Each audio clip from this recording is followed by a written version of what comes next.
దేవుడికి ప్రసాదం అంటే మనకి ఏం గుర్తొస్తుంది? కొబ్బరికాయ, అరటిపళ్ళు, ఏ పొంగలో ఇలాంటివన్నీ గుర్తొస్తూ ఉంటాయి కదా. కొన్ని చోట్ల దేవుళ్ళకి నాన్ వెజ్ ప్రసాదంగా పెడతారట. ఎక్కడ ఏంటి అని తెలుసుకోవాలి అనుకుంటున్నారా? ఈ వీడియోని ఎండ్ వరకు చూడండి. అలాగే మా ఛానల్ని సబ్స్క్రైబ్ చేసుకోవడం అస్సలు మర్చిపోవద్దు. మునియండి ఆలయం, తమిళనాడు.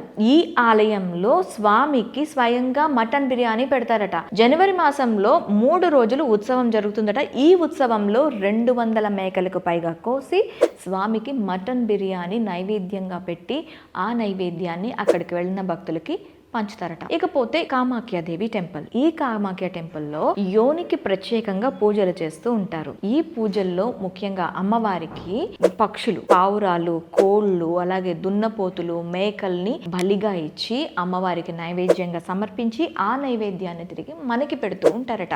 ఇంకా చైనాలోని కాళీమాత ఆలయం. ఇక్కడ మరి ఎక్స్ట్రాడినరీ ప్రసాదం మనకి దొరుకుతూ ఉంటుంది. అక్కడ చికెన్ నూడిల్స్, చికెన్ మోమోస్ అనేవి అమ్మవారికి సమర్పించి మనకి ప్రసాదంగా ఇస్తారట.